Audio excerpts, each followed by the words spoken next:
Hello everyone, online class में फिर से आपका स्वागत है। आज हम 7th क्लास का चैप्टर नंबर 7 जिसका नाम है वाणिज्य गणित, इसके सबसे लास्ट एक्सरसाइज करने वाले हैं 7I। Exercise 7I। इसमें जो है इसमें हम पढ़ेंगे टैक्स के बारे में। आयकर,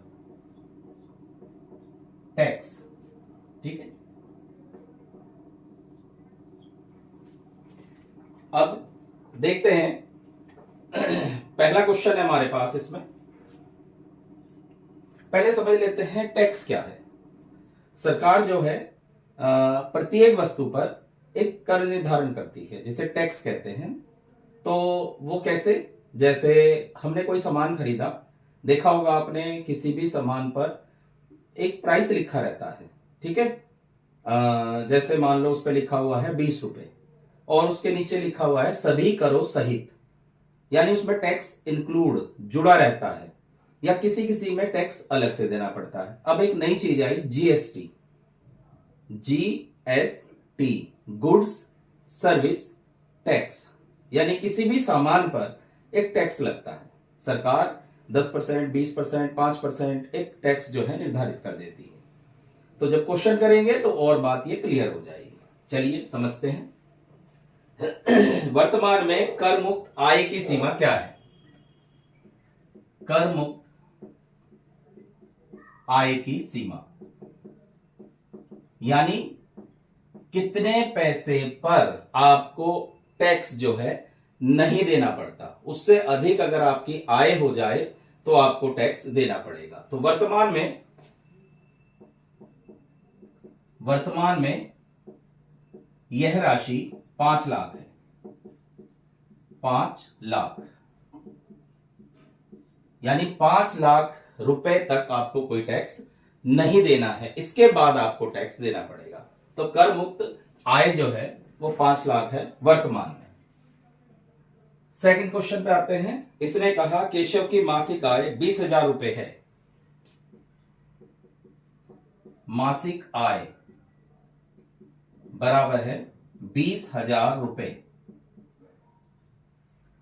इसने पूछा है बताइए केशव की वार्षिक आय कर योग्य है या नहीं। पहले तो वार्षिक आय निकाल लेते हैं।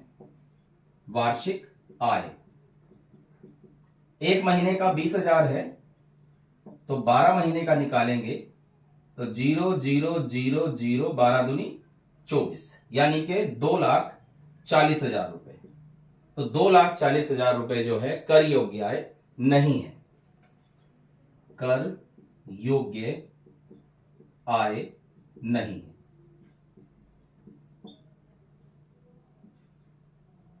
तीसरे सवाल पे आते हैं।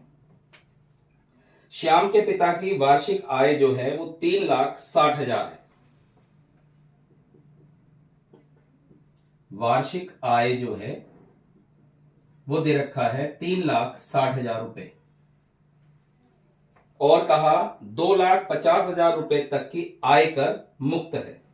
यानी कि अगर 2,50,000 होता तो वहां तक तो टैक्स नहीं देना पड़ेगा, उससे ऊपर अगर आय होगी तो टैक्स देना पड़ेगा, ठीक है।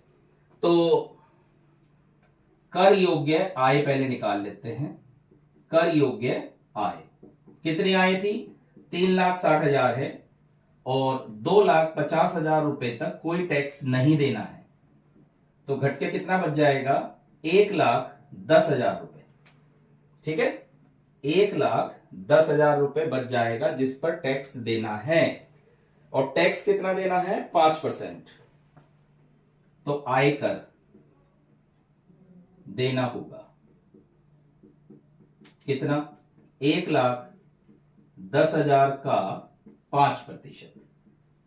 2 जीरो से 2 जीरो कट गई, 0 0 5 एकम 5, 5 एकम 5, 5,500 रुपए टैक्स देना होगा। चौथे सवाल पे आते हैं। जीएसटी से आप क्या समझते हैं? जीएसटी, G4 होता है गुड्स, सामान।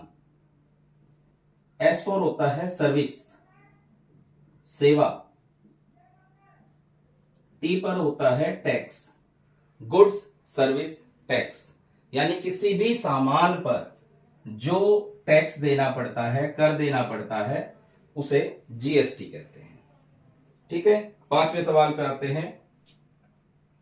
एक जोड़ी सैंडल की जो कीमत है 1,000 रुपए है। सैंडल का मूल्य बराबर है 1,000 रुपए। ठीक, इस पर 18% की दर से जीएसटी देना है।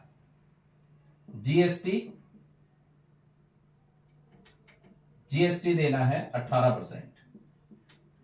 तो कितना बैठेगा? 1,000 का 18% जीएसटी देना है, यानी 180 रुपए जीएसटी के देने पड़ेंगे, टैक्स देना पड़ेगा। तो सैंडल खरीदने वाले ग्राहक को कुल कितने रुपए देने हैं? ग्राहक को देना होगा बराबर 1,000 रुपए तो उसकी कीमत थी, 180 रुपए टैक्स देना पड़ा, तो 1180 रुपए उस ग्राहक को देना है।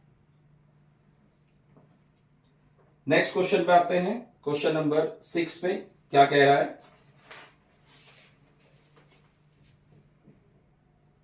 प्रतिभा एक मेज 24,000 रुपए में खरीदती है। प्रतिभा मेज खरीदती है बराबर 24,000 रुपए में। 12% जीएसटी भी है इसी के अंदर, जीएसटी है इसमें 12%। ठीक है, तो अंकित मूल्य ज्ञात कीजिए। अंकित मूल्य, अब इसको समझते हैं थोड़ा सा। देखो, हमने लाभ हानि वाले जब सवाल करे थे तो अंकित मूल्य यानी क्रय मूल्य दिया हुआ था, उसमें लाभ जुड़ जाता है, फिर विक्रय मूल्य निकलता है। ठीक है, अब अगर विक्रय मूल्य देके क्रय मूल्य पूछ लेता तो हम फार्मूला इस्तेमाल करते थे, विक्रय मूल्य गुणा 100 बटे 100 जमा लाभ। यहां लाभ की जगह जीएसटी है, तो फार्मूला क्या बनेगा? फार्मूला बनेगा विक्रय मूल्य गुणा 100 बटे 100 जमा जीएसटी।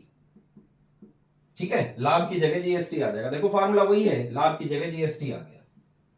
तो विक्रय मूल्य है 24,000 रुपए गुणा 100 बटे 100 जमा जीएसटी कितना? 12, 112 हो गया।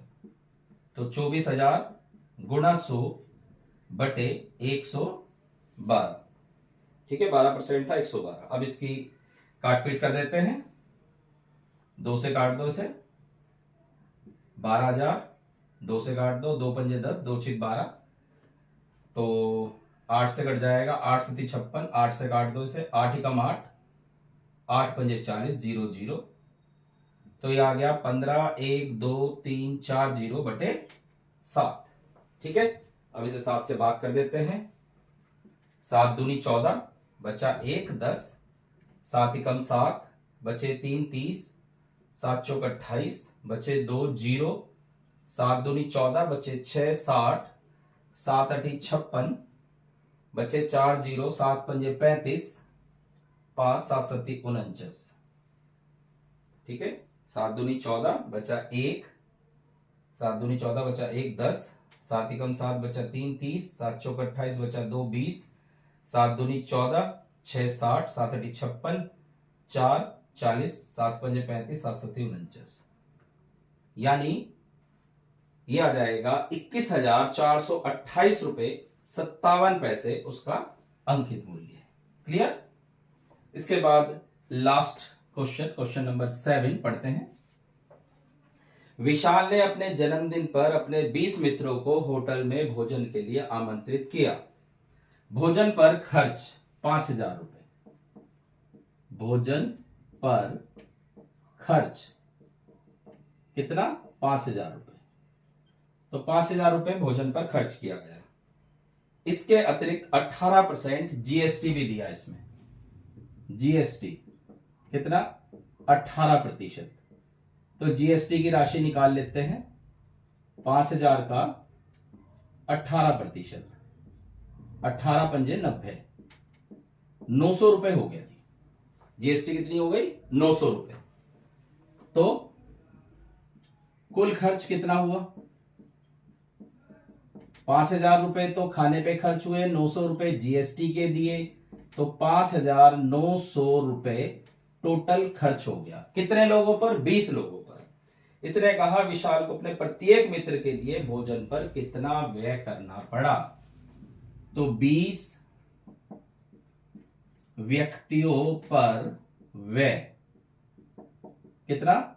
5,900 रुपए एक व्यक्ति पर। प्रत्येक व्यक्ति के लिए निकालना है, प्रत्येक व्यक्ति के लिए व्यय।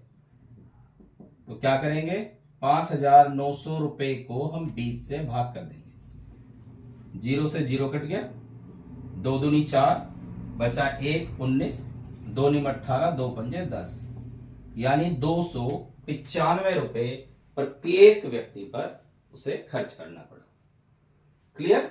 बस यही था आपका टैक्स वाले क्वेश्चन। कुछ क्वेश्चन दिए हुए थे। टैक्स तो 1-2 क्वेश्चन ही है, मेन बात जीएसटी की है।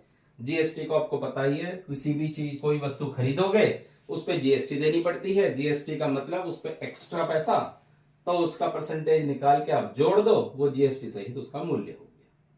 क्लियर? तो उम्मीद है आपको क्वेश्चन समझ में आ गए होंगे। आप पहले क्वेश्चन पढ़ें, फिर क्या दिया हुआ है वो समझें, उसके बाद आप इसे करके देखें। निश्चित रूप से आपकी ये क्लियर हो जाएगा। Thank you.